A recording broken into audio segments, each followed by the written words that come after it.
Who is that masked man? Yeah, right. Really, these things. Okay, I'm gonna just get this going. And then George is gonna sit here.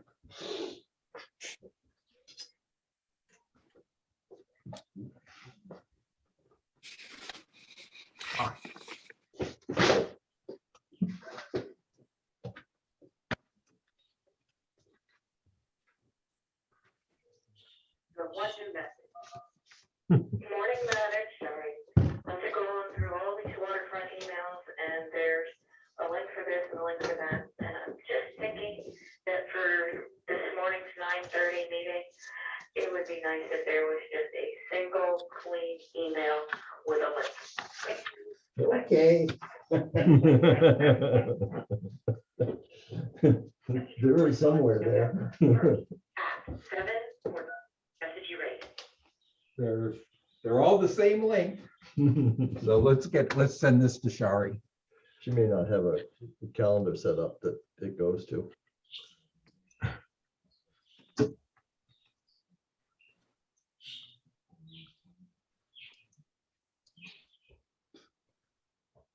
Where's the invite? I Uh, thought there was, this one was an invite. As a host, you should. Is there a thing up in the upper right-hand corner that gives you more options than what the normal would, when I'm online?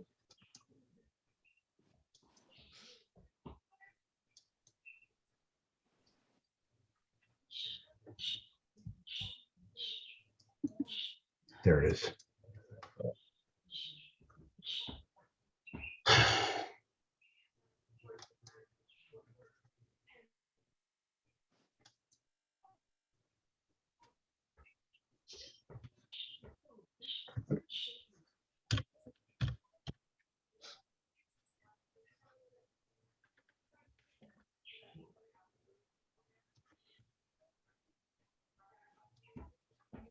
This way.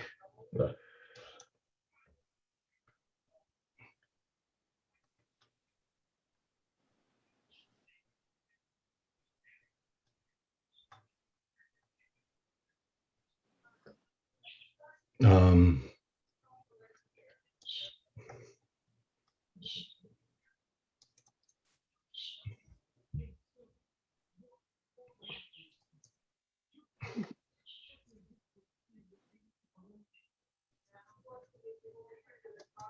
put her again like this.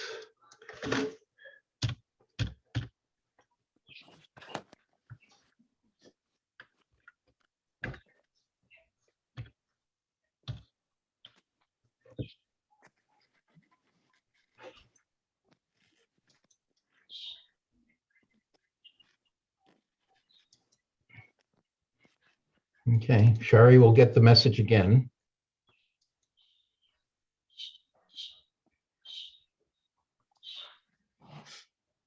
Okay.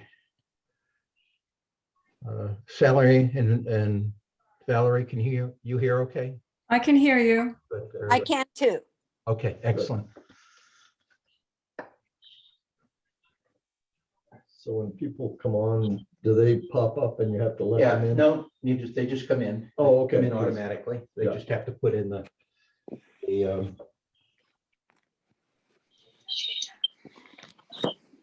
There's some meetings that it seems like, you have to.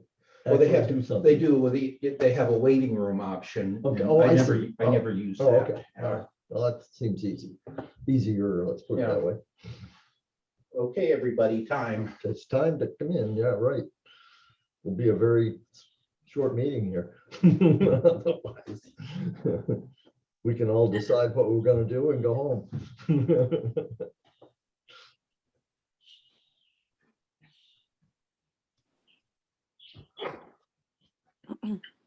So what exactly is the agenda for this meeting? Do you have that? Is there something? Well, the purpose is to just sort of put out there everybody's ideas on how to sort of quote, celebrate the history of Damascotta in the park overall, because the park design is basically got, you know, greenery, walkways, benches and that sort of thing. And there's a variety of things that have been suggested by Haas and others and so forth as to whether to celebrate the shipbuilding part is really to kind of focus on what sort of aspects of the history do we want to celebrate. Okay. And then once we do that, how do we do it within the context of the park and the town? Uh-huh. So I get for the specific agenda, George is going to have everyone introduce themselves because you may not know each other, and then move into, he'll go around and ask everybody for their ideas, and you're asked to limit that to 5 minutes. We jot all those down, and then we have a discussion of each one. And hopefully by the end of this meeting or a second meeting, we'll reach some consensus on what should be included in the project. We're waiting for. Oh. You get feedback here that's Barnaby. I'm just going to cut it off.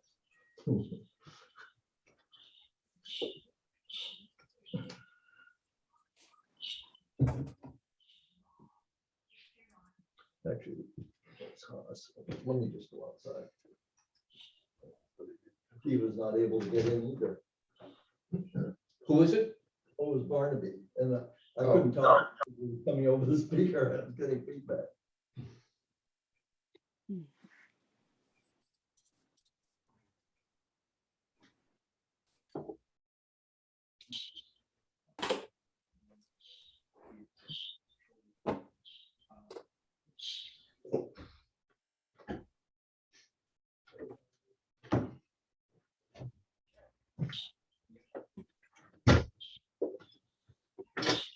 Hello, everybody.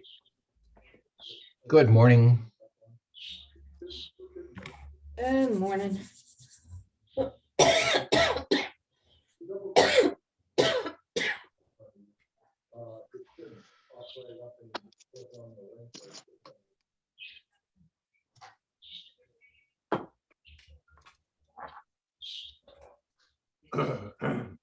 Yeah, sure. Okay, we'll start off.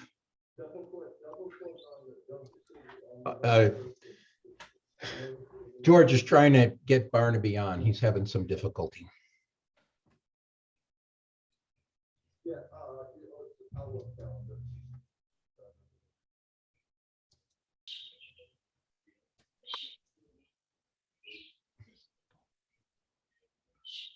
Yeah, let me. Beautiful photo. Yeah, It's great because it shows the downtown and it shows some of our best, most conserved and beautiful land. Yeah, There's a little thing that comes up and you open the link. Does that come up? can you see these pictures that Barnaby? I can see them. Okay, very good. Comes up and video. mhm. Go to the meeting or whatever it is and you should come right in.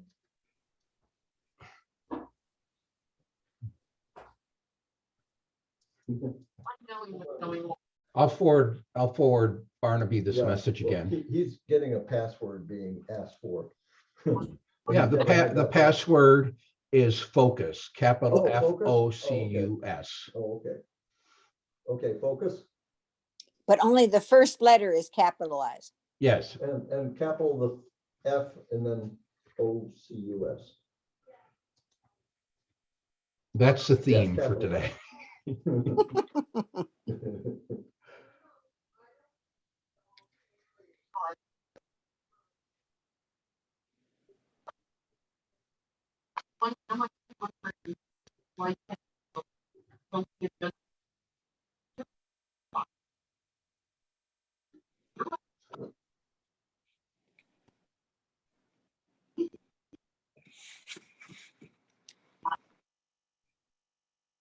Okay. I see in the background, this meeting is being recorded, so we should be in. Yeah, he just has to click got it. Oh, I see. Oh, shoot. Cut him off. Password might have been coffee. Oh, really?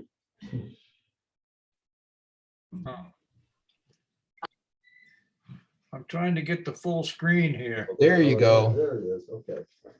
Yeah.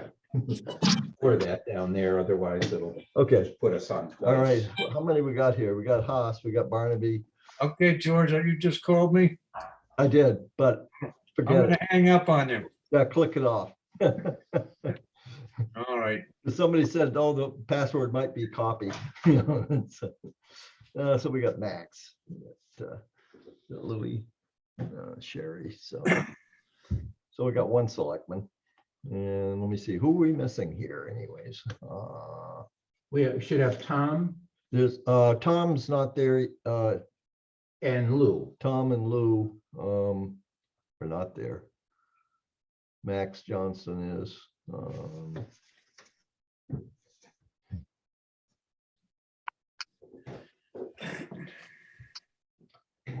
well, I think we'll just start the meeting. Well, Yeah, start the meeting Yeah. and I'll send the link to Tom and Lou again. okay, all right. All right, so why did we call this meeting today? As probably you all know, there has been over quite a few years, attempts at updating the park, incorporating historical items into whatever is developed for the park. And at this point, all we have is benches and a grass and walkway, which we're hopeful if we get the flood wall, funded, that we will have the park. If the fund wall does not get funded in the basic contract, that whole project, including the park, is going to be put off until we can come up with additional funds. But that gives us, ample time to think about how we want to deal with the park from the standpoint of history of Damascotta, or not at all. Who knows how the committee is going to feel, but in any case, there's been some people that have very definite ideas. We haven't gotten feedback from certain people. Shari, you've chimed in this morning, or maybe it was last night, I can't remember what it was, about some of the things that we might want to do as images for walkways and that sort of thing, materials. Valerie, you've put in a sketch of what, originally you had one that was embedded in the paving surface, but have changed that to adding on to the wall itself. Haas, you've got your concept with a full-size ship with masts and so forth. I wouldn't say a full-size ship, just only the flagpoles are above the ground, really. Okay, but you had a ship that was shown from the east. Yeah, the wall becomes the ship in port, yeah. Okay, so nothing additional to the No. wall. So it's No. just, okay, I guess I misunderstood what your pictures were denoting. And Sally, I think you had a message that you left with Matt this morning relative to certainly keeping the park simple, and- Yes. But you also previously, I think you were, I don't know whether you were agreeing with Haas's scheme back before we had the meeting in the theater or what. But in any case, we're all going to have an opportunity here to sort of make your case for what you want, but keep it down to 5 minutes or less. Because what we're going to try to do is have everybody present what they want. And then afterwards, we can then, decide how we're going to, go with it, what everybody's reactions to other people's thing. And we want to try and get the meeting done by 11 o'clock. So that's what's going to drive the meeting. So I guess the first thing, let's all go around the table and introduce ourselves. I'm George Parker, sort of the chairman of this committee, and I'm also involved with the town officially as an advisor to them relative to the whole project with the parking lot and the restrooms and the sewer system, as well as the flood wall. Been around for a while, so I think probably you all know either who I am or you know. You're, want me anyway. George, you're being modest. As I understand it, you were head of the planning commission for what, 20 years? 22 years, yeah. Oh. I was head of the planning for 15, but I was on the planning board for 22 years. And that was over 20 years ago, right? Well, I retired in 2009. That was 12 years ago. So I started in 86. Let's put it that way. Okay. That's why I started on. Woo! I don't want you Anyway. to get away with being modest here. Oh, well. I'm usually that way anyways. So with that said, and Matt's somewhere, not here at the moment. You all know Matt. I don't know if he needs introduction. On my screen, I'm going for the upper left-hand corner with Valerie Seibel. I'm Valerie Seibel, and I'm part of the Damascotta Historical Society. I'm president of the Damascotta Historical Society now, and we are invigorating our group, and we're happy to be involved in this project to make sure that the history of our community is represented in the park. So that's why I'm here. Okay. Sally Beaudet. Yes, some of you may have known my husband, Peter Beaudet, in town. He worked for Belknap's for 15 years and was my first love in California. I have been in Maine for 27 years now, 21 down in Walpole and 3 up on Elm Street in Damascotta. My background is strategic thinking with nonprofits of all types and kinds, letting loose imagination when it's appropriate and tying it down when everybody agrees they're ready to tie it down. My passion's been public broadcasting for years, and without money, wisdom and work, but without money, I served 8 years on the board of Maine Public. Okay, good. Barnaby. Well, I'm Barnaby. I've been on the Damascotta River in this area for about 50 years now. And I started out at the Darling Center, worked there for a number of years. And from there, I kind of branched into aquaculture concerns, ran a lobster pound down East Booth Bay for a bit. Then with an old friend about a sawmill, I got in the wood products business, wrote a newspaper column and did radio work for about 20 years. Ended up working for my wife, Susan, at the Maine Coast Bookshop and became a townie for about 15 plus years. And was very involved with the Skedonfa Library construction. I was on the building committee, clerk of the works, and became rather a townie. And also we rehabbed Lincoln Hall, which houses the bookshop and the theater. Spent a lot of time on Main Street. Then Matt and others asked me to join the steering committee for the last comprehensive plan, and that's what kind of led to all of this. And as you alluded, George, for about 10 years, we've been talking about the Waterfront improvement project and the park in particular, most recently. And we all had a lot of thoughts and a lot of discussions about that. And I find that I feel as though we're finally zeroing in on how we're going to handle this situation. And I haven't got a terribly organized presentation for this morning, but I think we're getting there. Okay. Haas.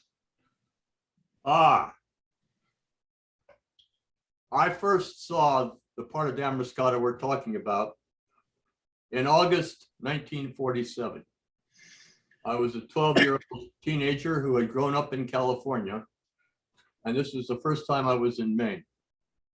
So I recall between the 40s and the 50s, always vacationing in Jefferson and Damascotta. I moved here in 2010. I became part of, well, I was one of the founding members of the Waterfront project in May 2012, when Dick McLean and Ron Ornstein and I started the Waterfront project by putting together the meeting we had in the Lincoln Theater in July 10th on sea rise and how we look at the cost benefit analysis of it. In between, my one professional career item that may be relevant here is that for years I was director of research for an international consulting firm. And one of my projects was to hold 2 or 3 meetings a year for my 50 clients. My 50 clients were 2/3 of them at least were Fortune 500 firms. And my mandate was to challenge them and help them think about their planning for the future, where that future horizon was 10 to 30 years out. And so I naturally think that way in terms of anything we're doing now.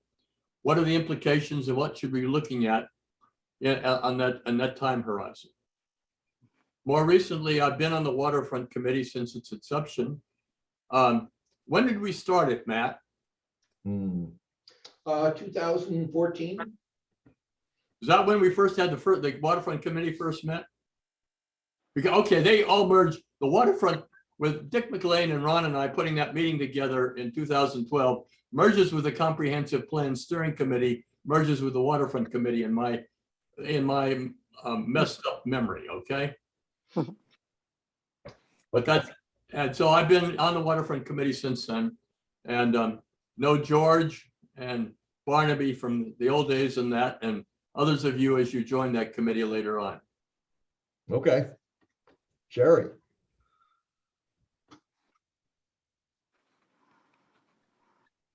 Good morning. Okay. I just had my 10-year anniversary for being in Damascus. I moved to town February 2011. And I was very entertained by the fact that nobody showed up to the town meetings.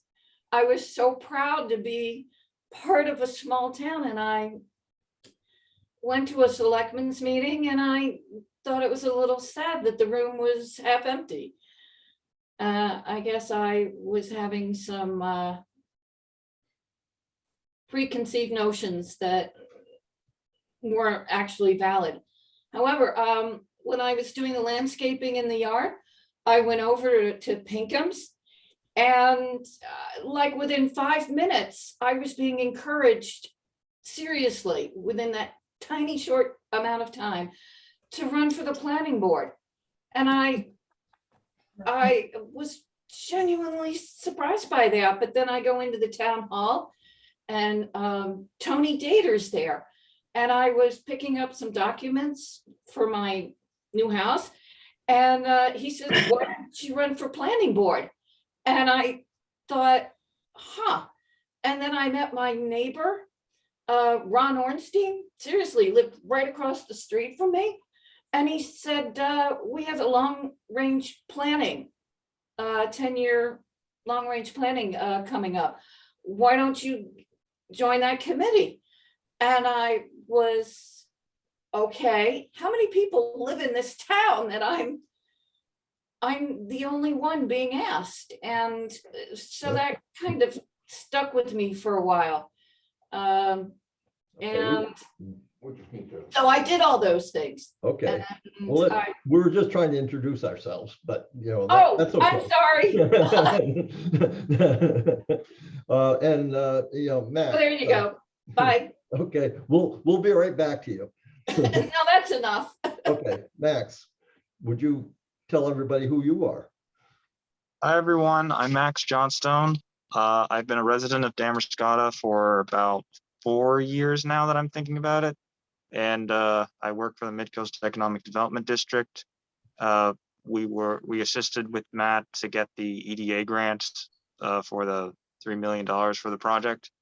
And I'm here both as a resident and as the sort of contract consultant as well. So I'm just looking forward to being part of this. Oh, good. I like your mask. Yeah, people have created one of those sometimes. Okay, so what we've gotten several responses from people, and some of it responses on responses. I think maybe the the best way to do this is for me to just sort of reiterate what we've all sort of said. I think I sent out an email yesterday afternoon. I don't know if everybody's had a chance to see it or not, but we've been dealing with a celebration of shipbuilding that Barnaby's passion was back in the 2014-15 time, when we were thinking about the whole boardwalk park, what to do with it. And that was a time that, you know, we spent quite a bit of time on developing a boardwalk that was, you know, in the shape of a half a ship of the Ocean Herald, which was the biggest ship that was built in the area. And the shipyards were not just Damariscotta, they're Damariscotta, Newcastle, Noblesboro. And if you really want to get downriver, down in South Bristol and East Boothbay. But I think for the purpose of what we're doing, I think it's probably fair to say that the emphasis is on Newcastle and Damariscotta, and that we share harbor committees and so forth, and we share other things in common. So that being said, I think the interest has been expressed to continue in some manner or another to introduce shipbuilding as part of this. Seems like a reasonable thing to continue to do. At the same time, I thought, well, let's not just think about that only, because the brickmaking industry was a really big one back, you know, in the 1800s.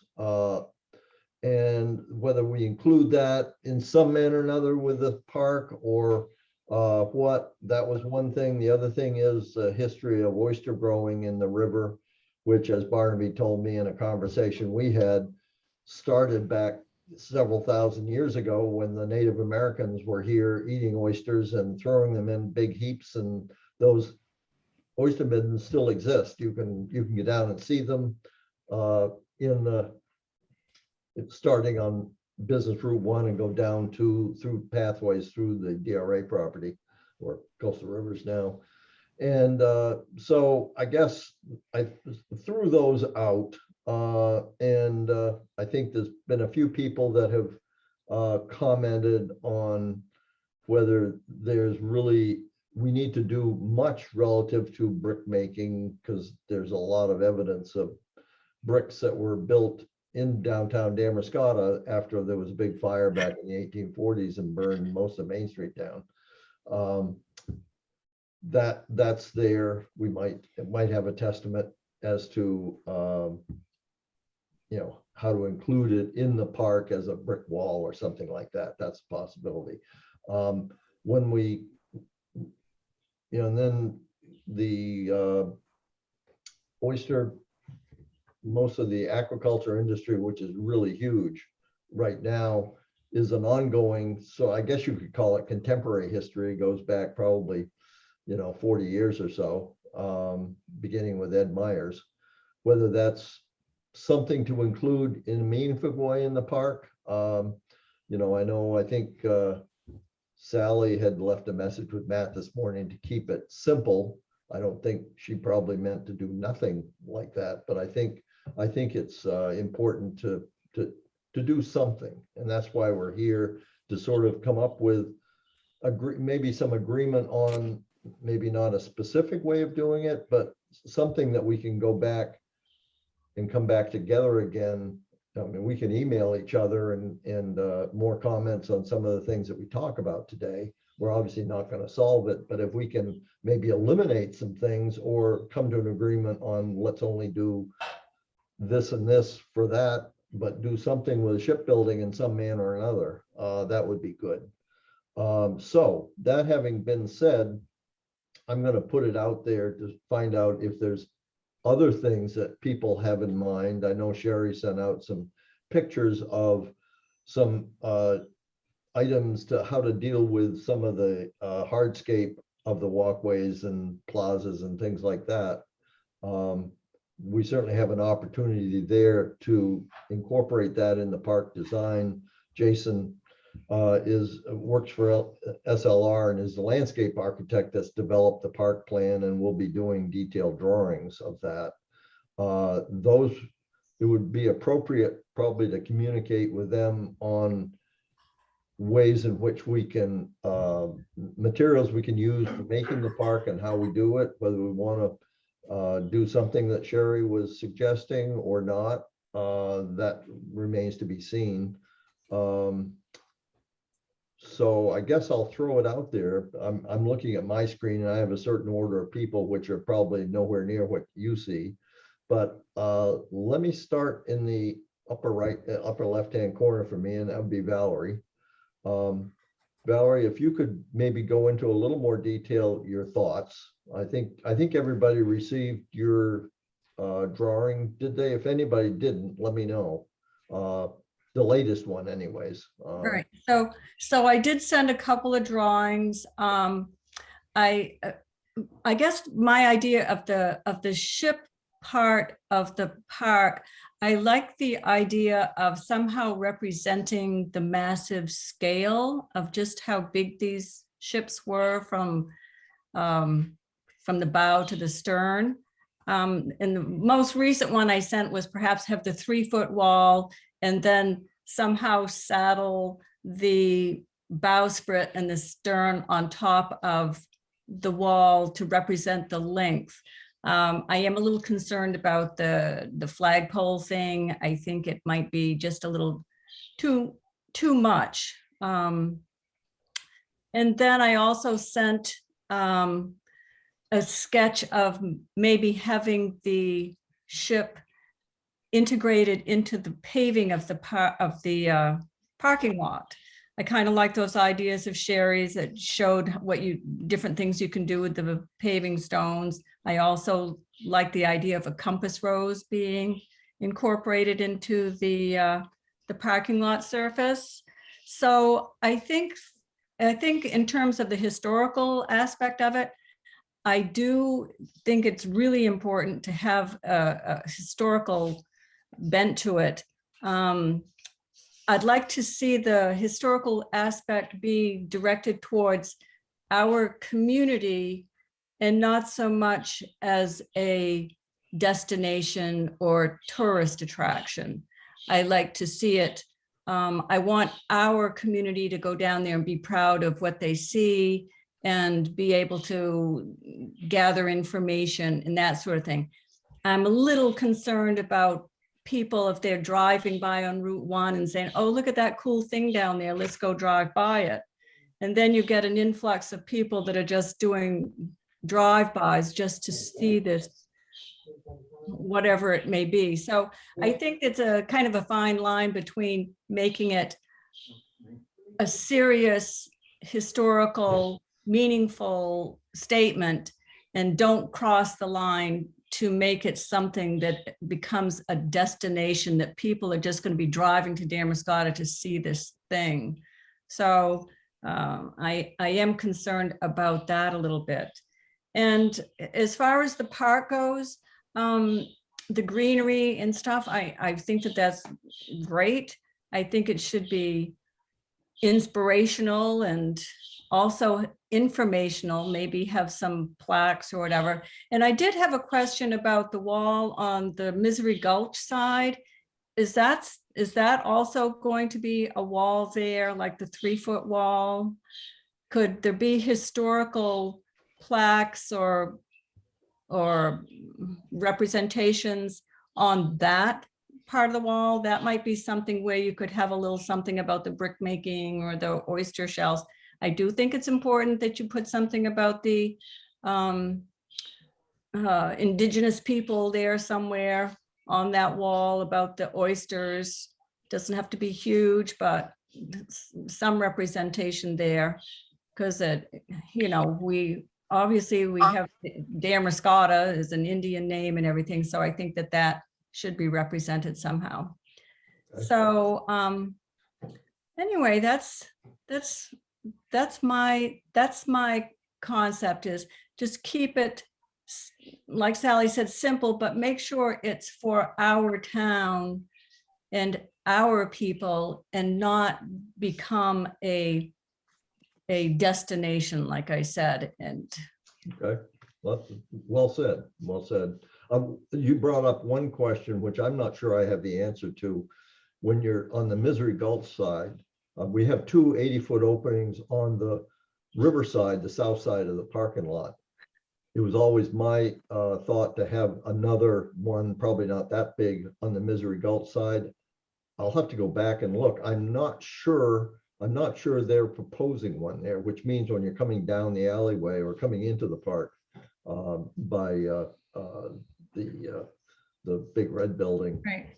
you may just have a 5-foot wall, which will, Does that have to be a 5-foot wall there on the Misery Gulch side? well, yes, 'cause that the wall comes down, it goes around the pump station.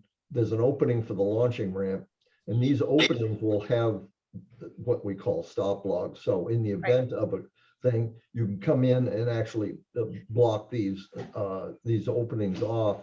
It'll come around Misery Gulch and will die at the southeast corner of the big red building. So my understanding was that the first phase could be the 3-foot wall. And then after that, you could decide if you were going to put up the slats or whatever they were when this big storm comes, or.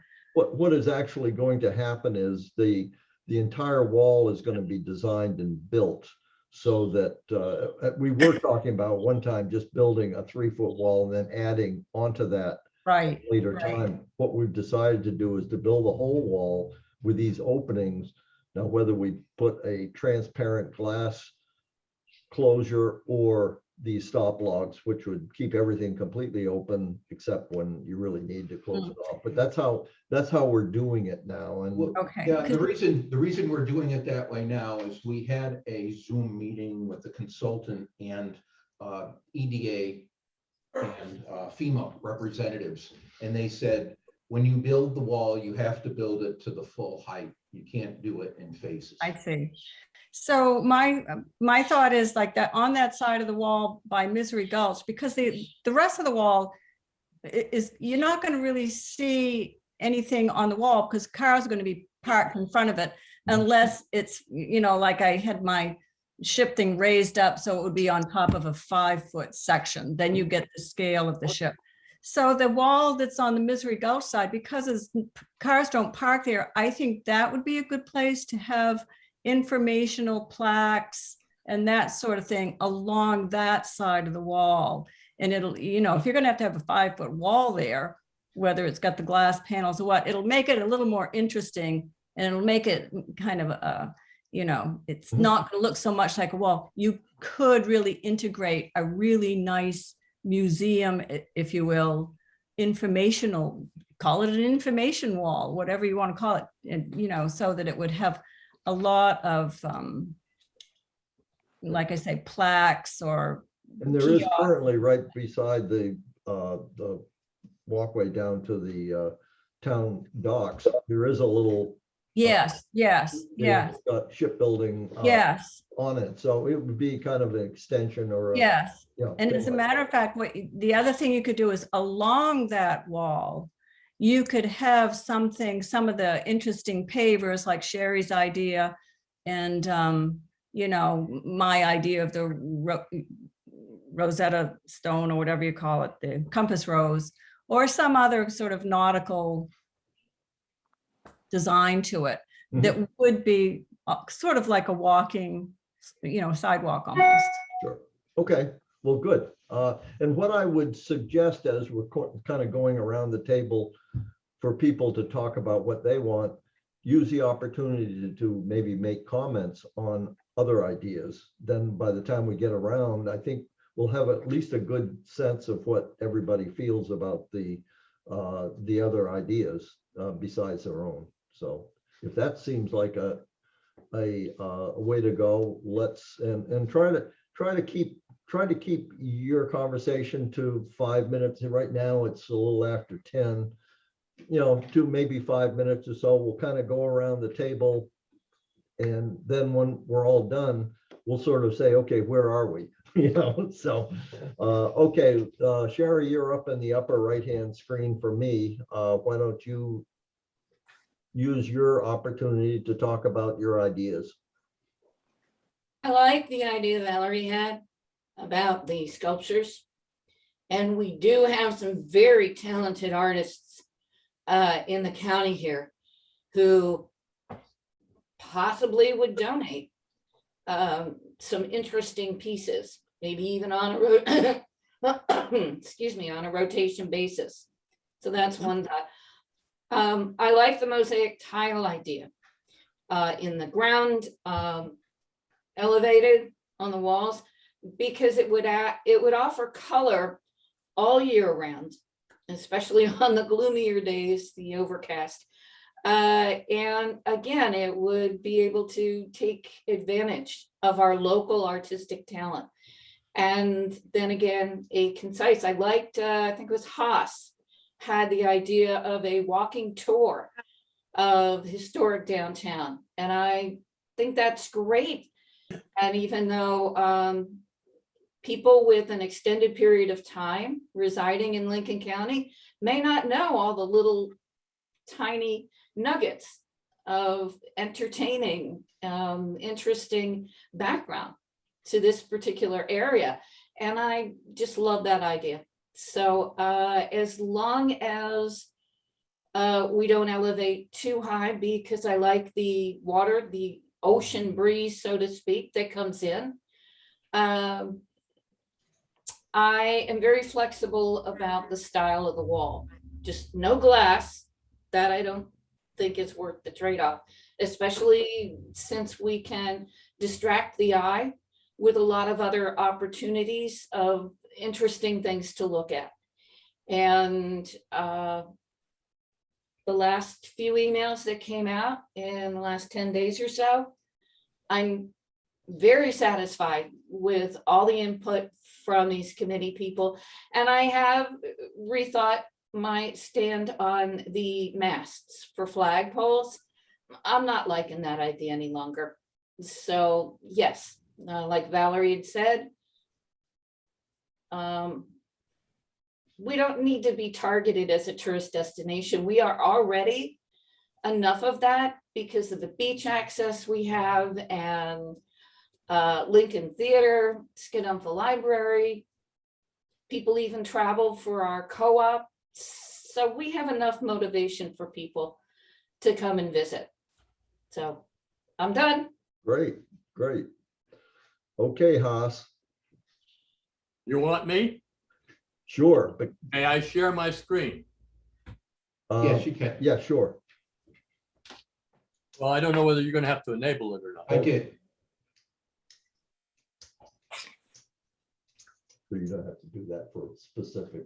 Right, I enabled it on the security. Oh, okay. Okay. Second. Okay.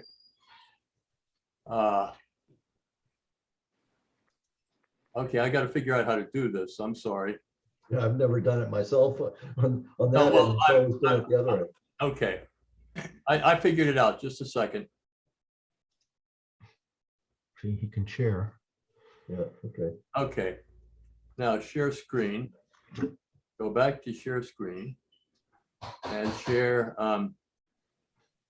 Let me see.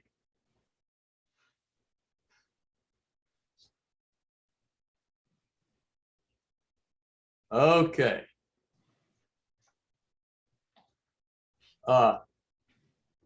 What have you got? 5 minutes, Haas. No, wait, George, let someone else talk and let me figure this out, okay? Oh, no, You were okay. on. You were on. Here. You came up. Go back to what you just did, Haas. Yeah, ask him what he's gonna do my job. Okay.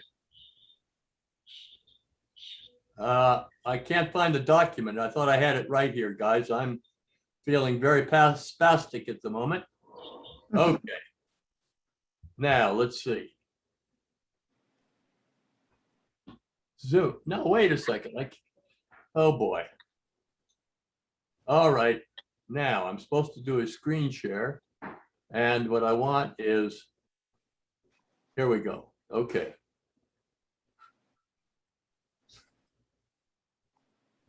All righty. There you go. Okay, can you see this? Yes. Okay. No, wait, okay. Now, these are my recommendations to the selectmen. Okay? And the first two are what you might expect. The first one is simply reiterating the request I was making of them at the meeting when they set up this meeting, thinking that other things needed to be discussed. I'm really asking for engineering data on the costs and the issues if we were to install foundations for flagpoles. My second recommendation to the selectmen is to charge the comprehensive plan committee to develop a 10-year plan for growing our, and I use Museum on the Streets or equivalent program over the next 10 years. It is important to engage many stakeholders in this project in addition to the Historical Society. Be certain to include the arts community, the school facilities, both Great Salt Bay and Lincoln Academy, and any interested citizens. They should answer effectively the question, how will we tell the story of our town? How will we make visible our history and our archaeology? And to the points of the earlier speakers, doing this for ourselves and to ourselves is as important as doing it for any outsiders that come through. All right.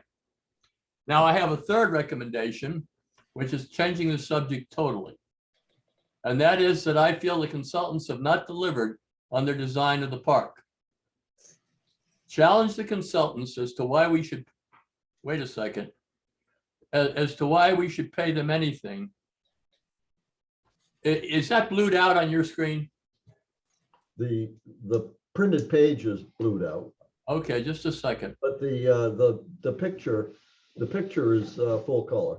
Well, let me read item 3, which is where my cursor is. Okay.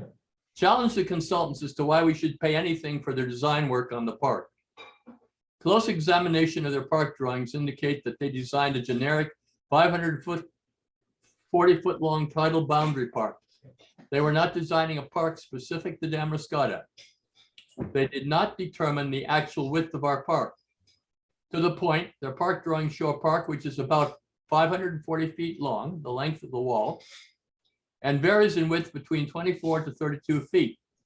As the photo below shows, we are lucky to have at most 10 to 12 feet width. We are paying an engineering firm big bucks expecting to get a design which is exactly specific to our situation. They have not and are not delivering with respect to the park. And then below I say the red hatching indicates park that is designed on land that is not available at our location. Now this is the way I think in terms of what the bottom line recommendation should be. I've started out with the first one because that was the original, my original request to the Board of Selectmen. And I'm not saying we are going to build masts or flagpoles. I simply want to know what the costs and implications would be. If we don't do this, then that possibility is dead for all time going forward, because it would cost an arm and a leg and 2 heads to put those foundations in if we weren't doing it while we put in the seawall. So that's what I'm concerned with, is simply getting my original request paid respect to. Okay. I should add, I've been listening to all your suggestions and ideas about designs and what have you. I think those are all great ideas. We've got plenty of time to do all that work. We don't have to make any of those decisions now today. I agree. And we can include the whole town in those conversations. Include the school kids and how would they design it? I mean, we've got a couple years anyway. To Matt's point in one of his emails, the wall isn't going to get built until another phase probably, and so we've got time to do this and think about this in a way that includes the whole community. Okay. Can I make a comment before we go on much farther? Can I make a comment on your comments relative to the park design? And Yeah. yeah. The way I've shared some of your concerns when I first saw the nice color drawing and so forth, thinking that, okay, maybe that stuff has gone beyond the base of the current riprap. Back a few weeks ago, maybe a month ago, maybe a month and a half ago, they actually had a drone that is used in actually doing survey work and is very stable. And they used it for confirming actually elevations in the existing parking lot, but they also at low tide, they very closely determine where the base of that existing riprap wall is, and it kind of undulates as you go along the length of it. And in doing that, on that black and white drawing that you have down in there, that is part of the drawing set that they sent us on Friday. There's a lighter colored dash line that undulates along there that actually represents where the actual bottom of wall is. And they have, in cases where they've extended the park out, those boulders become the wall, and in those cases they're almost vertical, and then it goes along and comes back into a lower slope wall. But what he's got shown there is actually representative of what's there and what they're recommending doing. And George, yes, what really triggered my whole concern about this is their paved path. Their paved path is out where there's nothing underneath it to support it. no, it's not. It's back there on land. Where it comes out, It's under the red hatching. And if you look at the photograph, I don't care, the photograph, all they've got is that drop off. Well, that's what it is right now, but we're changing that whole thing. So it's not going to be a riprap anymore. It's going to be a combination of sloped wall and more vertical walls. My understanding was that we can't build it higher out there though. If that's wrong, if my understanding's wrong, then that's not a question. We had a meeting the other day where we were discussing what the realities were and permitting issues with doing various things with the riprap, because you got to understand riprap, the way it is right there is a very simple, and DEP has some very definite guidelines on how to do a riprap wall, and you don't have to go through the kind of permitting things that you would do otherwise. And in this case, we're not extending the wall beyond the base of the thing where it goes into the mud, but the top of the top at the park is being changed, and that the curved walkway, which actually is not far off of the existing fence that's there, it undulates out and comes back in, is all within what we intend to do. And it will have to go through a permitting process with DEP and the Army Corps, because the Army Corps enters in if you're adding fill into the area between the intertidal zone there, and we will have to go through that. But I don't think there's going to be a huge amount of pushback from them to do that. You need to engineer it and get everybody's approval. DEP has got to have approval. So there will be several months here where they're going to be reviewing this whole project. And what they're showing right now is what they had anticipated back in the preliminary stages, and it's an outgrowth of that. So I think from that standpoint, you're not right in terms of them doing something that had nothing to do with Damascotta. This was presented, and I think the committee, they presented actually about 4 different options. This is the one that I think the committee, the bigger, wider Waterfront Improvement Committee chose as what they George, wanted. Yes. George, we don't need to spend more time on this. Okay, that's fine. I just want to make sure everybody understood the reality of what we're doing. I got it, Okay. but I had to raise it because it clearly, on the surface, it looks like they're not doing their job. Okay, well, I appreciate that concern, and hopefully those have been somewhat allayed. So that being said, I think probably your time is up, but I think we may come back to some of your ideas. What I heard was that, and what I was concerned, that you were fixed on having these big, tall 165 or 150 foot flagpoles there, and I think that's what everybody was reacting to, I'm thinking. not, George, I'm Yeah. not fixed on that.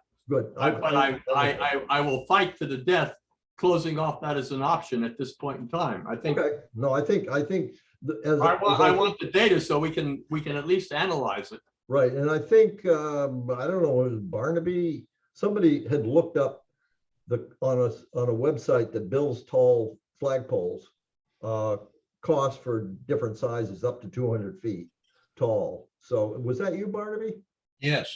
Okay, so we're starting to zone in on that, and I think you're right. I mean, we've got several years to discuss this and get our thoughts right, but this is a good start, I think, to that whole process. George, Yes. if you want to talk about estimates on cost,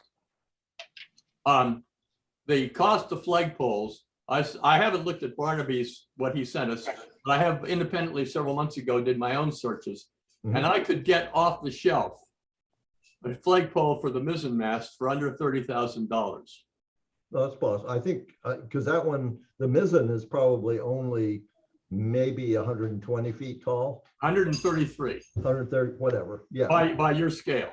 okay. Anyway, the point being this, that by estimates Barney did several and shared with us on the Waterfront Committee of the number of employees in the downtown and the income, if you do a quick income estimate, you get that 1% of the income earned by people in the downtown area, 1% of what they earn over 3.5 months, June, July, August, and half of September, 1% of that is in the $150,000 to $200,000 range.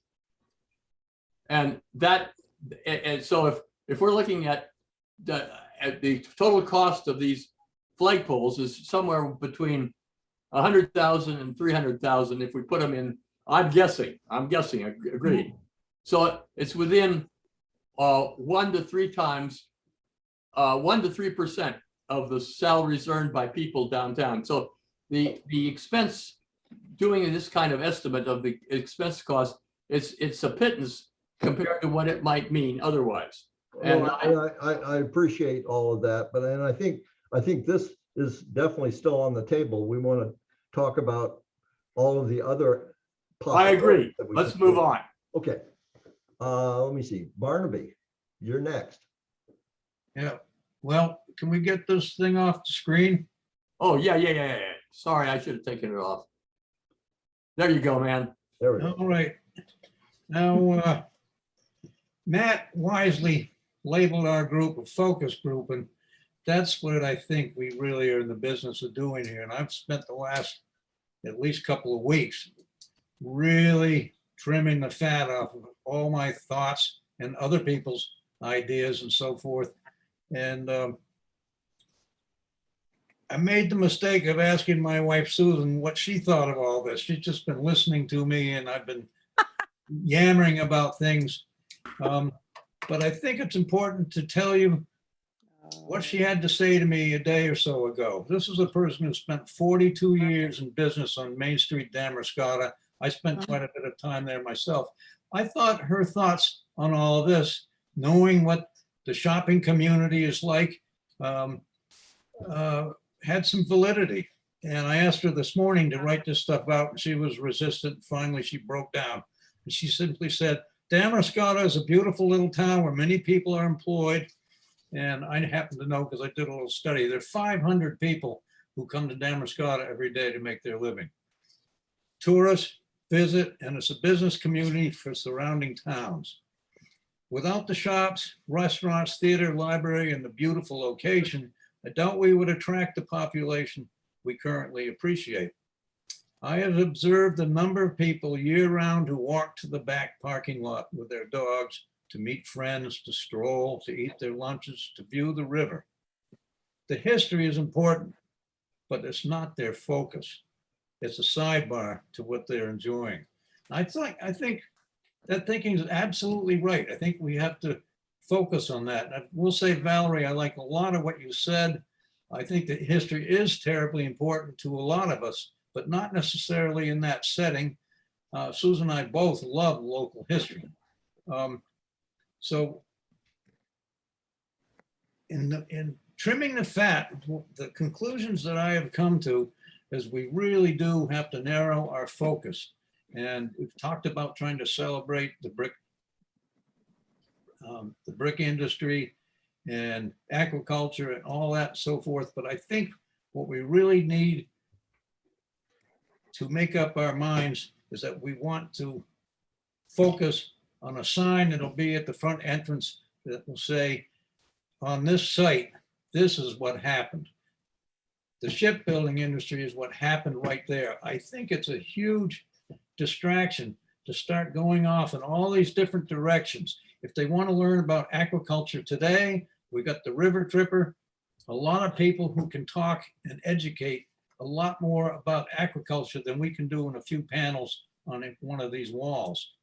The same goes with the brick industry. It was only a 50-year industry and it was duplicated all over the place, up and down the coast. It was important. I mean, Damascotta burned down. We had to rebuild the town. This happened in Waldoboro. It's happened in a lot of places. Happened in Boston. Our bricks went far and wide. They helped to rebuild Halifax when they had their giant explosion there. Yes, it was important, but I just think it's fat as far as our project is concerned. And I think the Damascotta Historical Society can handle a lot of that. But another thought I've had most recently, and I'm planning to talk to Stephen Huffnagel and others about it. A big component of the River Association, I just got off the board after 5 years, is education and archaeology. And they are definitely in a good position to help do a lot more educating about not only the ancient denizens of this area who built those shell heaps over perhaps 10 or 12,000 years. It's a long time ago. What can we do in this waterfront park regarding those shell heaps? I mean, we can have piles of oyster shells or make a barricade like that thing by that old Sunoco station over in Newcastle. I just think that would be a total waste of our time. I think we should absolutely focus on the shipbuilding. And what I'm really liking are some of the ideas that George has put some flesh on his plans just in his last email. George and I have done a lot of talking about this. I think the shipbuilding is what happened on this site. We could have a very handsome bronze plaque on a really good looking stone at the front entrance with a depiction of the Ocean Herald and 2 or 3 paragraphs of the history, talking a little bit about the bigger part of the history. But then on either end of the park, 156 feet apart, the bow and the stern, whether it's George's. George, you had never described this wire framework that you just articulated in your last email, but I really like that idea a lot. Yeah, it's if you tried to do it with solid, surfaces, it really would blot out a lot of what you're looking at. And I think if you can look through it and have it, that's how I see the solution if we go in that direction. Now, the idea I'd had until quite recently was that, yes, something representing the bow and the stern with a big bowsprit on the bow. And then I was hoping we could see the deck line of the ship. What you described in your email, George, is a little bit off from what I was suggesting. I was thinking the water line might have been represented by the top of the wall, but ground level would have been all right. But I really like your idea better. And I don't know that we have to show that whole deck line. I agree with Valerie, at least if you see the maximum extent of the lines of that ship, that's pretty damned impressive. And how much reading and studying are these people with their sandwiches and their dogs really prepared to do? They're there to enjoy the view of the water and to relax. I like to think in the shade of some trees. I do think the trees are quite important in that park because it's goddamn hot on a summer day just sitting there in the sun. You're right about that. Yeah. One comment, which I did make in Can I- my email relative to what we've got there, is that if people feel that the idea that I have is worth pursuing, probably the next step is to build some sort of either a physical model or a computer model that shows the park, the wall, and you could come up with the bow and the stern in a way that then you could really look at it and see whether that thing is, too huge, whether it dwarfs the scale of the park or not. And there's things that you can do, but I think that would be the next step. And in fact, that can be used to depict the other ideas that we have. Your mast house, and we give you. I think it's great. I think we should do that. I think we should show the truth of it. The full scale is what we want. If you do a half scale thing, then No. you have to explain, this is only half as big. I think just point blank, here's the bow, here's the stern, this is how goddamn big this thing was. That's what we need. Exactly. As long as it doesn't Barney, overlap. exactly. Yeah, and I had some thoughts, well, why don't we show the whole bowsprit as part of the whole bow section? That bowsprit is 54 feet long. Exactly. It would extend over to the end of the park. It's up in the air and you can walk under it. Yeah, Now, I want to comment on a few things I've been hearing about these pavers and so forth. I have some thoughts on that. When we built the library, I had been down in Booth Bay Harbor one time by boat, and I happened to notice all these bricks with people's names on them, and I got the picture. This was a way they could generate some monies. And so we instituted that program at the library, and people bought all these bricks. It's a little bit nightmarish because people want, to have a brick for their family, and then as grandchildren are born, they want all these bricks in one place. So you got to start digging up bricks and putting the new ones in place, and it goes crazy. But beyond that, and plus it's also not very attractive after a while, especially on a vertical surface. But with some of these pavers that I've seen in some of the pictures of Shari put on recently and so forth, there's a real problem with them on a surface that's going to be plowed. Exactly. Those things would take a hell of a beating in the wintertime. And if they're not natural stone, if they're concrete or anything like that, the salt will get to them and they just go to hell in pretty short order. And so as pretty as they are, and they are pretty, I think it's a mistake. It is a parking lot. Also, the big car is parked on top of them a lot of the time. So all that effect is lost. So these are the kind of frivolities I think we have to be really cautious about getting too hooked on. I think we really need to narrow our focus and let's do the ship thing, make it glorious. But I think what we do should be appropriate, should be done with real style, as simple as possible. It's got to be absolutely practical. And most important, it's got to be affordable. I mean, this is getting really expensive. And Haas, no offense, but those flagpoles you're talking about, that's going to eat up a lot of change that would have paid for some really nice bronze plaques, for example. I really. Barnaby, the money will be there if the concept is there and is loved by people. The money will be there. Yeah. Yep, I agree. We do. The thing is, I'm concerned that we not let our vision be hampered by our fear of having enough money. That's not the issue. Well, things have changed a little bit recently. We got this pandemic running and we don't know quite what's going to happen. And you, Haas, keep talking about how much time we've got, but we've already pissed away about 8 or 10 years on all of this stuff. I don't know how long you're planning to live, but I kind of want to see some of this happen. And so I think I'm determined to live as long as you do, Barnaby. Hang in there. All right, well, anyhow, I think I've used up my 10 minutes, so. Okay. And another thing, there was some mention somewhere about Museum of the Streets. that's not a bad idea either, but that's not part of our job here. I think we are Exactly. focused on this park, period. And I think, just to add my thought on some of Shari's ideas, I think in this particular case, we have several opportunities here to include some of this stuff, and that's on the entrance to the park. There's a nice flat surface before you go right or left to go on the walkways. But the other one is to actually to really limit what we're doing there to the park and not bleed it out into the park. I mean, you're right in terms of plowing. But I think I don't know, Matt, we haven't really talked about whether that park is going to be maintained during the winter, is going to be just let the snow come, and I don't know what your thoughts are. We don't. I think a little hard tonight.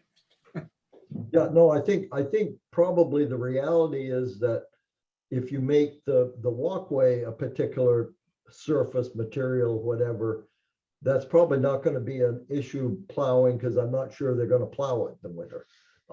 So, I think. Well, the tiles were going to be in the pavement of the parking lot. I thought I heard someone say. Well, I'm not, Shari, would you clarify what you were thinking of? Yes, it was definitely not to cover the entire parking lot. It was just more to help emphasize maybe the little walkway in the park, or around the wall, just a little bit, not maybe Taco Alley, and to utilize different colors so as to take advantage of possibly a diorama of something, but absolutely positively not to be the whole parking lot, because I also took into account the surface and snow plowing. But then to get back real fast to Haas, on the riprap, were you, for clarification, talking about anything that would extend over it?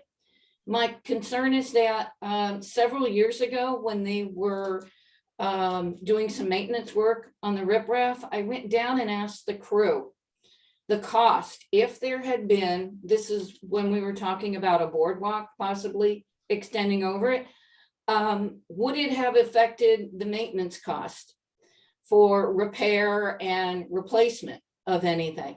And they said, absolutely. If you put anything over the riprap, the cost of future, especially, in order to get to it, would change dramatically. So I just wanted to clarify, was Haas talking about anything, or Matt or whomever, that would go over the riprap?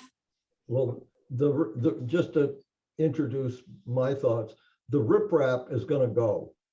Okay, what we're going to put a new material, boulders or whatever. I mean, it's looking like they're going to use boulders. That'll be on a more vertical means that will inundate where you need to widen the width of the park. And then there'll be places that it comes back into more the way it is right now. That's the idea. The riprap, just get out of mind what the riprap is. That was limited to a 60-degree pitch. Okay, if you're doing riprap, this will be more vertical, a combination of vertical slope boulders and so forth. So that's the concept. And you're right, Sherry, that there certainly would have been an issue putting the boardwalk over the top of the riprap. In this case, there's nothing under anything. It's basically, it's all open, it's all a wall with grass and walkways and a variety of stuff on top of the whole park surface. Thank you for the clarification. Okay. So let me see, we've got a couple of people. We got Max and we got Tom Anderson here. And you got me, and you got me. Oh, that's right. You haven't had an opportunity. Okay, sorry.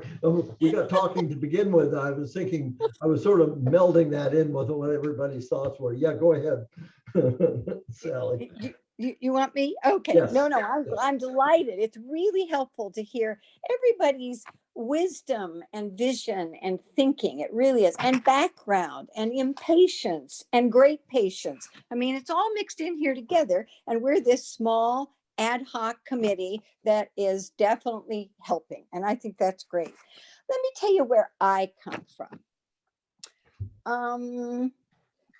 The park, all the way to the boat launch, is the width of the historic district of Main Street.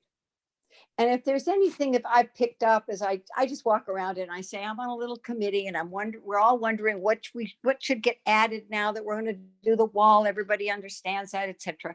And it's all about, Ellie, you're making us dizzy. I'm sorry. Well, oh, that's right. I forgot. Don't use my hands. Thank you. Thank you. I thank you. What I hear is, I want to see the river.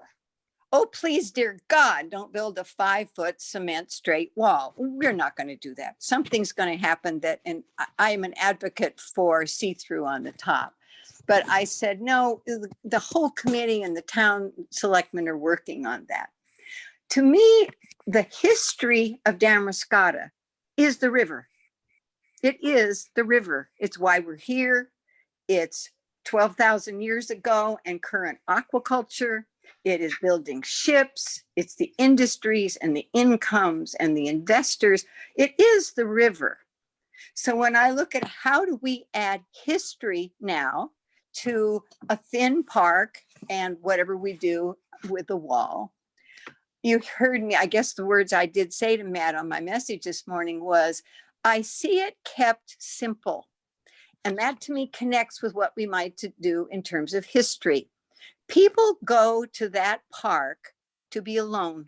They do not go with 10 people to have a picnic and carouse. They don't go to jog. They go to have nothing between them and their river, which is either coming in or going out all seasons, all hours of the day. And when I ask people, I do not tell people, how do you use the river? Oh, it's my quiet place. It's my contemplative place. No one else has what we have, and it's right here in town. So I start with that as the big overview of what can happen between the wall and the river. It is essentially a 10-foot deep piece of fill land. I don't see it with boulders. Boulders are not what I want to see looking down the river. If it's full of bushes and things, I see a lot of leg lifting by dog walkers.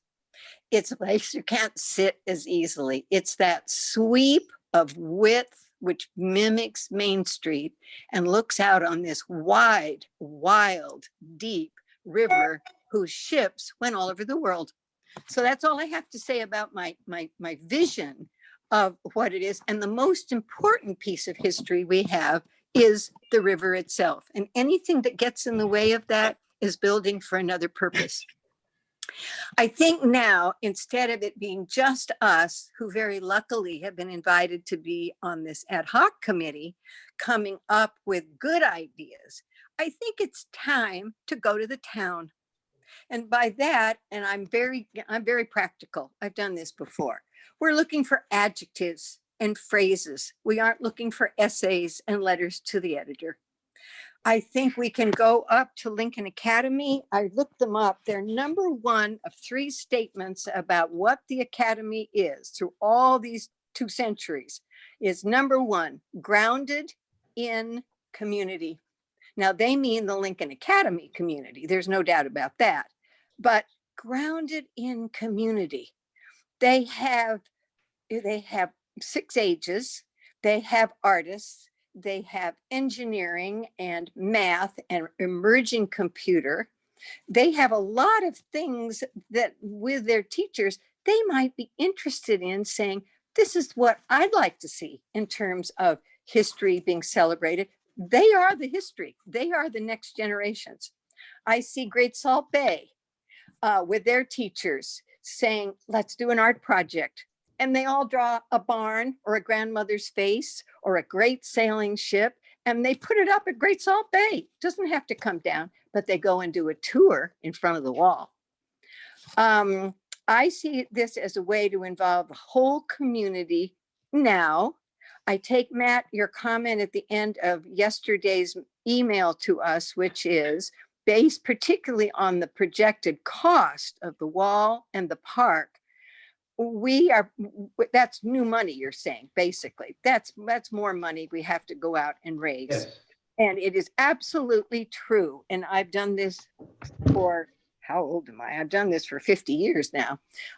If you have the right concept that people can envision, and it's always simple, you will always find the money. You will find public money when it fits their specific requirements, but you will also find private money. And I think that when we get the right image, the right concept, we pull it all together after asking input, because this belongs to the whole community, that we can raise that. Now, on the wall, I will say this, part of history, it is a graffiti and vandalism magnet. It's those almost 200 feet on both sides, dull and uninteresting, just waiting for somebody with a spray can and wanting to do damage. If this whole community buys into this project and they own it, they contribute to it, they are part of it, it will take on a different place in our culture. And I think that's worth keeping in our mind. We're not doing it for them or to them. We need to do this with them and never have a competition for an artwork. Everybody's in this. The right ideas will come to the surface. And you've talked about several of them. In a way, those are probably the most important things I have to say, except about the park itself, which I need to put in now. It is a quiet, contemplative place. It doesn't need the kiosk and the bike rack in the middle. Those need to be over there by the kayaks and putting your boat in the water. That's where that activity is. This is one long green sweep that mimics the width and the wildness, and it never stops. It's always with us. It's what Susan said. It's that beautiful thing we have that no other community has, that people go to the park setting for. So those are the highlights of, and I mean them all to be constructive, absolutely to be constructive. And I'm definitely listening to everybody. And I'm very pleased that you let me be part of this circle. Well said, Sally. We don't have a lot of time. We've got probably 15 minutes. And we can bleed over. I know Matt possibly has to leave, so we don't have to be over with at 11, but I think it's a good target. Two people that haven't had an opportunity to talk is Tom Anderson, who's our new selectman, and then Max Johnstone. So Tom, what are your thoughts? Well, first of all, you said new, and I'm new to this group as well, and I'm really very impressed and proud of the amount of work and knowledge that is reflected in everybody's thoughts. I think I identify mostly with Barnaby's point about keeping it simple, and also many of Valerie's points. But I had a couple of thoughts along those lines. The town is constructed in brick and granite. And talking with Darrell Fraser, who's the chairman of the Selectmen Committee, he thought it might be a good idea to make the wall the same kind of brick with a granite cap, and then putting the 3-foot extension, which is required at some point, on top of that. But I did a little research independently and along the lines of keeping it simple, but also trying to reflect some of the history in the wall itself. And one thing that hasn't been mentioned, but a lot of towns develop concrete reliefs that are put into, let's say, sections along the wall. And I'll just hold this one up here, maybe you can see it, but this is an example. It's a buffalo. Can you all see that? Mm-hmm. Yep. Yeah. So it wouldn't be a solid wall like that, but you could have a smaller square of maybe the ship we've talked about, maybe something about the oyster middens, and then also something to do with the brick making. But you might have 2 or 3 of those along the wall, keeping it relatively simple, not ostentatious, and not, impacting the views, etc. But I think being consistent with the construction of the town makes sense to me as opposed to something more modern. So, I don't have invested the amount of time and research that you all have, but those are a couple of my thoughts. The other thought I had, which is really off the chart, I mean, it's not it's not related to this directly, but a lot of the things that people are trying to accomplish with whatever approach we take is to reflect on the history of the town. And I thought that maybe we ought to try to acquire a building on Main Street and develop a museum that would reflect all of that. So that it didn't have to be part of this project, but it would be a place where people could see it. Well, just to pick up on that last thought that you had, Tom, Valerie, I don't know if it's appropriate at this point to talk about the acquisition that the Historical Society has recently made or not. I'll leave that up to you. Well, it's still not quite a done deal yet. Okay. I certainly don't want to announce it to the town, but we are very close to acquiring a building for the Historical Society. Like I say, we haven't had the closing date yet, so we can't formally announce it. But we are looking forward to having a place where we can have display area, research room, a place where visitors can come and get information. So, and it's walkable. It's, it'll be walkable distance from the downtown area. So there's a lot of positives to it. There's quite a bit of space, and I think we certainly could accommodate a section for shipbuilding and that sort of thing in there somewhere. So without saying it's all set, I will say that we're almost there, and we've had really good response from the community and people we've talked to about it. So it seems that everybody is happy about it, about us moving forward. So yeah. Well, Valerie, I knew about that, but I didn't think it was going to be, based on when you met with the selectmen, I didn't think you had enough space to develop an actual museum. I mean, there's an awful lot of history that could be Right. reflected. Well, I don't think, I don't think it's going to be museum in the sense that people think, well, it's going to be a big room with a lot of artifacts and that sort of thing. I do think we have room to have displays and perhaps rotating displays of various things that are going on. No, it's not going to be, I don't think of it as a museum in the sense where it's going to be a great big room full of memorabilia and that sort of thing. Well, that's good.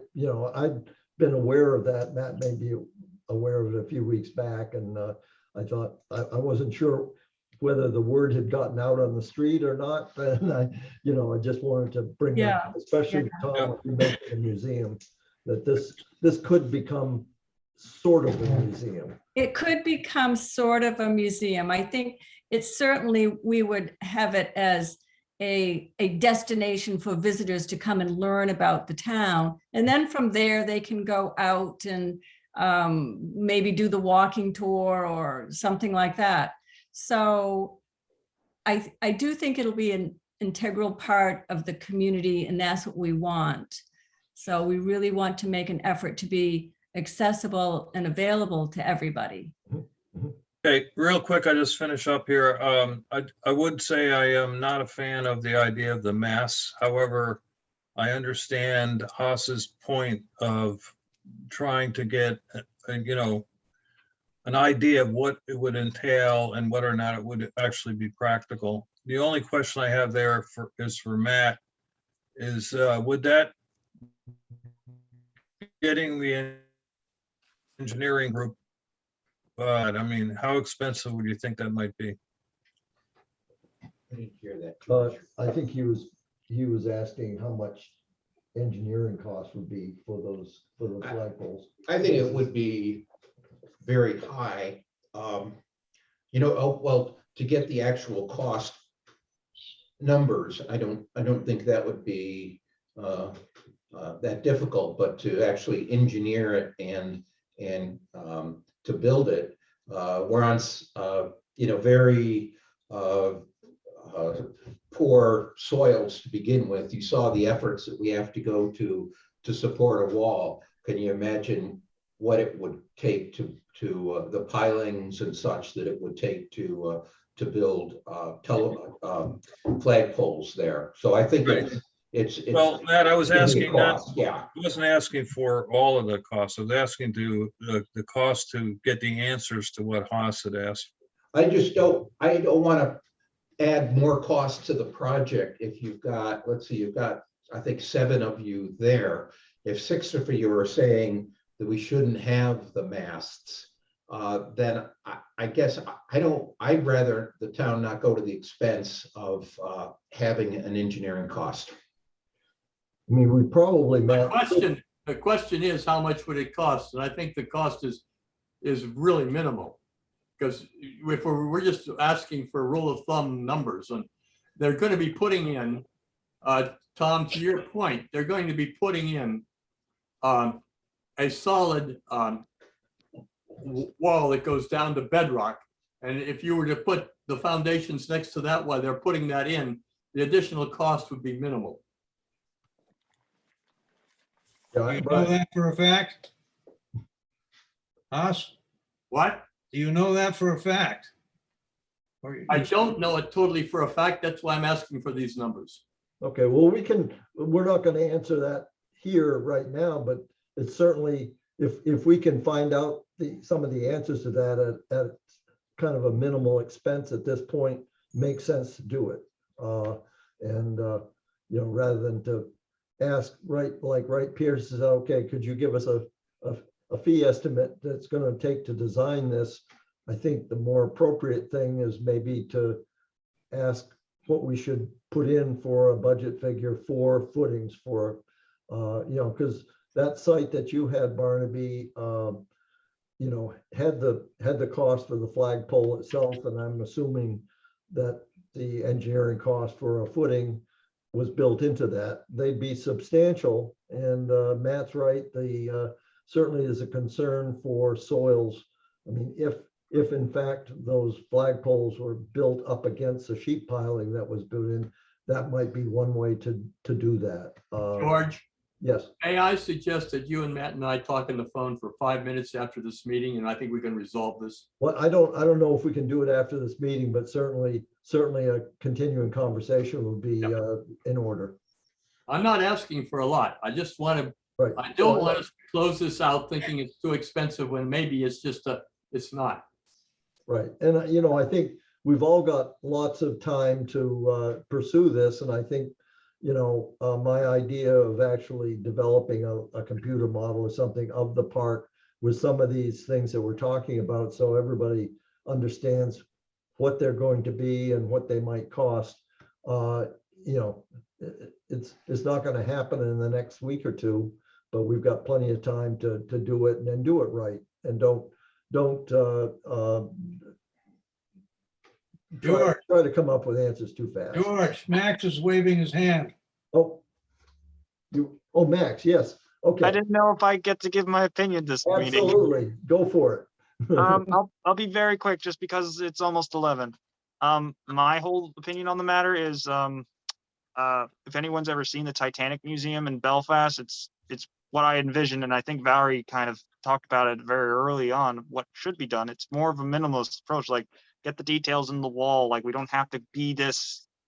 I'm against the masts. I have to be very honest. I don't even want to look into seeing if it's worth doing, because it's honestly just not something that I think should be getting the attention we want. We don't want people to see it as they're driving by the turnoff. We want people to know you have to come up and you actually have to see the details right there at the wall, whether it's something we're carving into the wall or having like a simple little line that just shows this is where it started, this is where it ended.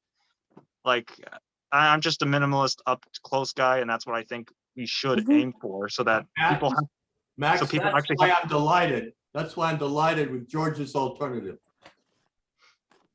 Okay. with the wires and what have you, or whatever it is. Looking at that. Well, I think we've made great strides today getting what our group thoughts are. I think at this point, we've got a recording of this, so maybe we Yep. could write up kind of a notes of the meeting, pass that around to see if we missed anything. But then we're gonna be scheduling another meeting at some point in the near future to bring us back together Right. so that we can end up knowing at least where this committee is feeling, and then we can pursue, as you were talking about, Sally and others, of taking it out to a little broader, venue for the town. So I think with that said, George, can you add anything, Matt? No, No? George? Okay. Yes, Barnaby. I sent a few pictures just before the meeting this morning. I don't know if they have any worth to you at this moment, but Barnaby, the Barnaby, real I said- focus, before you Real go out the line, focus. I showed those pictures. yeah, anyhow, that's the real focus of what we're about. It goes back to Haas's meeting in the theater years ago, when they declared Damascotta's toast in the face of sea level rise. And that picture of the parking lot from across the way and the one of Riverside Boatyard, that really shows how close to the edge we are. And Yeah, I'll that's agree. how I this had, all I had started. And this whole park project is kind of candy as far as I'm concerned. The real thing is to save downtown Damascotta. That's the all. other thing I wanted to say. Right. Let's focus And, on the and good. the park, it's Okay. Sally, but the park will get wiped Oh, out. The park will get wiped out when the great flood comes. I mean, that will be the end of the park, obviously. We'll have a wall, it'll save our town, and we'll have to start over again with our park. But that's fine. That's absolutely fine. That's how we know it's going to work. That is an unforgiving river that will be in the middle of catastrophic historic somebody flood. left here. I mean, it will. That's great, Sally. Max, did you have any, you Nope. may have gotten cut off. Did But you had a Barnaby chance? pretty to much say anything? Sal and Barnaby pretty much said what I was gonna say, Okay. you know, Okay. wall first, because if we don't even get the wall, we don't even really have anything to talk about at this point. Right. So Okay. let's get it up at least.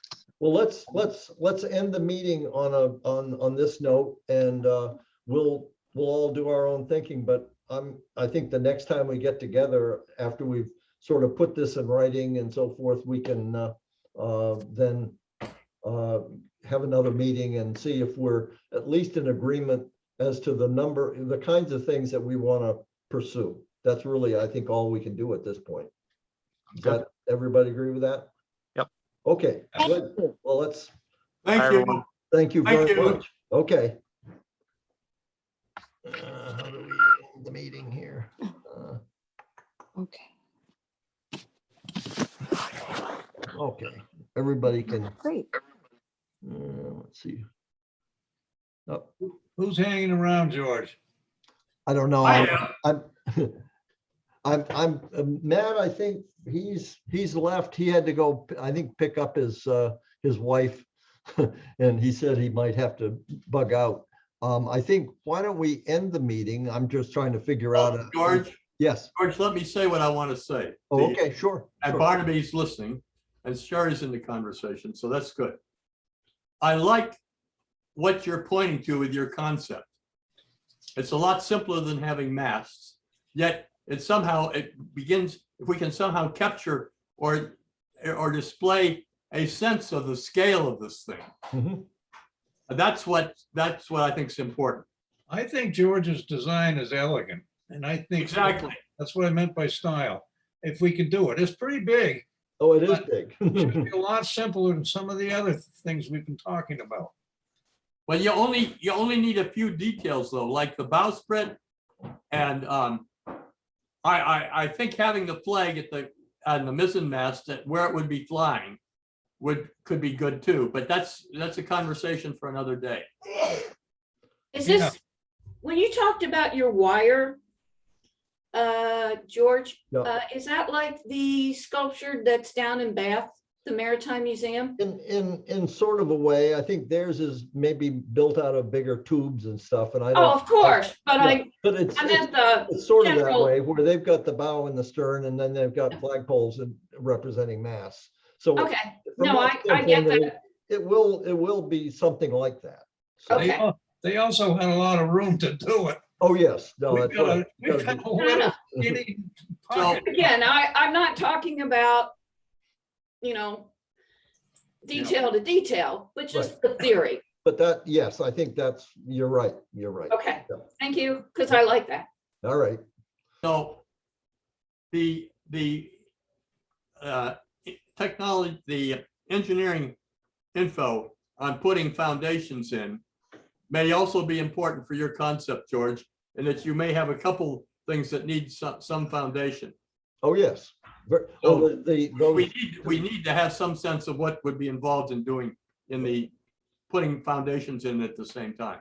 I mean, what I was thinking, because the size of these, if we go full size with these bow and Exactly. stern, that's going to take up more park space than there is in the scheme. And I think I mentioned in there that probably it'll result in a small sections of pile supported deck that these would sit on. And that in fact could extend out into the water a little bit more without that could be permitted easily. So, but these are all details that'll, I think, follow. There's no sense to go into tremendous amount of thought until we come to a conclusion that, yeah, it's something to pursue in more detail. I'm curious, Oh, George, I'm sorry. by wire, were you thinking of rebar material? You mean for the, it depends on, I don't know. What I'm thinking of, what might be, is actually to use composite materials that they build hulls out of ships these days. That you could do that, because that will last. I'm concerned about maintenance and upkeep and whatever material. But you're not going to have a big surface. You just got. No, that's right. No big surface. Outlines. So you're talking about composite wire? I was Well, thinking something probably or- something like 3/4 inch stock of whatever Well, it is. it would be, probably you'd want to do it, it would take a lot of that but you might do it in flat rectangles of a Uh-huh. couple inches by an inch or something. Whatever, but those are the kind of, yes, you're right. That's what I'm sort of thinking of, something like that. Yeah. Yeah. Huh. Well, doesn't it feel like we're zeroing in on things? I think we've got a good sense of what everybody thinks is appropriate. Yeah, there And, seems to be a general yeah. consensus Yeah, here. yeah. Um, So I think with that, I think I will probably pursue trying to put together some sort of a model that everybody can Great, visualize what great. it's really going to be. Fantastic. Okay. And I'll put in that model, I'll put the mass in, as an option. That's what they're going to look like. That locates stuff in space to have them in there anyway, whether we build them or not. Right, exactly. Okay. all right, you All guys, right. that was pretty good. Well, Good to Let's go see you home. and good to be talking with you again. You yes, said this was being recorded. yes, he's recording it. So, Yeah. I'd be curious to sort of listen to some of the comments over again. I don't know if we need well, to. I think what I didn't ask Matt, normally if he's doing it on a YouTube thing, like we did the meeting in the Lincoln Hall, then he can just post that and you can go and everybody can look at the whole meeting. Yeah, I allowed my language to get a little bit gritty there, but I guess it didn't hurt. No, Hey, don't think I so. wrote a column on the art of swearing once. we, First, it was all fill in the blanks. They wouldn't print it. I had to do it over again. I don't know if anybody's seen Yeah, the George. that was the only thing that the coastal was. I guess it was Lincoln County. way to go, man. Journal. Yeah, well, you had a good article there periodically on all kinds of different things. So 20 years of that. 20 years, yeah, Yeah. yeah. You Great. could read some of the old ones. They're on the River Association blog. Oh, okay. Yeah. Yeah, great. Great. Okay, guys, All good right, to well, be I've talking got again. to go. I've got a meeting at 2:00, so. All right. Okay, Bye, Wonderful. George. all right, bye-bye. Did a good job. Yeah, thanks. Let's see.